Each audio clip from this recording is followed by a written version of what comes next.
শুভ সন্ধ্যা। তোমরা কেমন আছো? আশা করি সবাই খুব ভালো আছো, আর আমিও ভালো আছি। লক্ষ্মী পুজোর ভিডিওটা আপলোড করতে আমার একটু লেট হয়ে গেল ঠিকই, কিন্তু সুন্দর সুন্দর দৃশ্য তোমাদেরকে দেখাবো। এই যে দেখো কত সুন্দর লক্ষ্মী ঠাকুর। এখানে হাজারো রকমের লক্ষ্মী ঠাকুর আছে। এত লক্ষ্মী ঠাকুরের সমাহার যে দেখে শেষ করা যাবে না। তো আমি এখানে ছোট্ট একটা লক্ষ্মী ঠাকুর নেব আমার ঘরে, ছোট্ট একটা জায়গা। বাঙালির ঘরে ঘরে কোজাগরী লক্ষ্মী পূর্ণিমা রাতে মা লক্ষ্মীকে পুজো করা হয়। আমাদের দেবী হলেন ঐশ্বর্য, সৌভাগ্যশালী ও শান্তির দেবী। বিশ্বাস করা হয় এই রাতে নাকি পায়রা রূপে প্রত্যেকের ঘরে দেখা যায়। আমরা সকলেই মিলে আজ মায়ের কাছে প্রার্থনা করি যেন তিনি আমাদের জীবন সুখ শান্তি আর সমৃদ্ধি দিয়ে আসেন। শুধু ধন সম্পদ নয়, ভালোবাসার বন্ধনও তৈরি করে।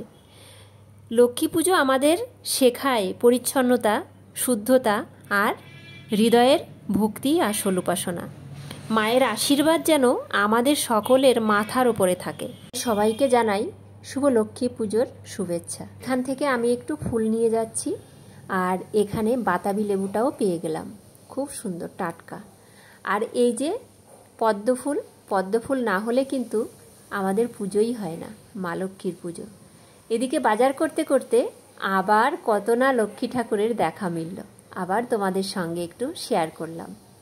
এত ভালো লাগে এখানে বাজার করতে আসলে। আর এই দেখো আমার মা লক্ষ্মী, যে নাকি আমার ঘরে যাবে ঘর আলো করতে। আমি কোলে করে নিয়েই চললাম। আজকে এত পরিমাণে বৃষ্টি হয়েছে যে বাজারে লোকজনের সংখ্যাটাও অনেক কম, কিন্তু অনেক প্রতিমা এখানে রয়ে গেছে।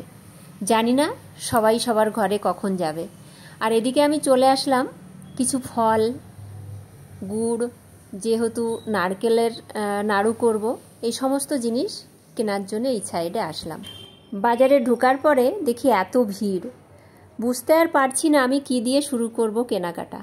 দেখা মিলল পানি ফলের। তাহলে পানি ফল থেকেই শুরু হোক, ফলমূল দিয়েই শুরু করি আজকের কেনাকাটা। তারপর চলে আসলাম সাজ বাতাসার দোকানে। আসলে লক্ষ্মী পুজো মানে নানান রকমের কেনাকাটা। তারপর বাড়ি এসে পুজোর সরঞ্জাম গোছানো শুরু করলাম। রাতেই আমি তিলের নাড়ুটা বানিয়ে রাখছি, আর এই নাড়ুটা বানানো খুব মুশকিল। এদিকে আঁশ উড়ে গেছে গুড়ের, আমি তিলগুলো দিয়ে দিলাম। আর পরে তোমাদের এই তিলের নাড়ু বা নারকেল নাড়ুর প্রত্যেকটি রেসিপি আমি তোমাদের সঙ্গে শেয়ার করব।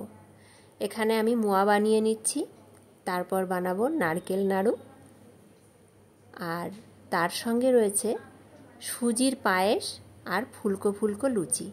আসলে বছরে একটা দিন কত কিছু না মায়ের জন্য করতে ইচ্ছা হয়। এবার আমি পুজোয় বসে পড়লাম।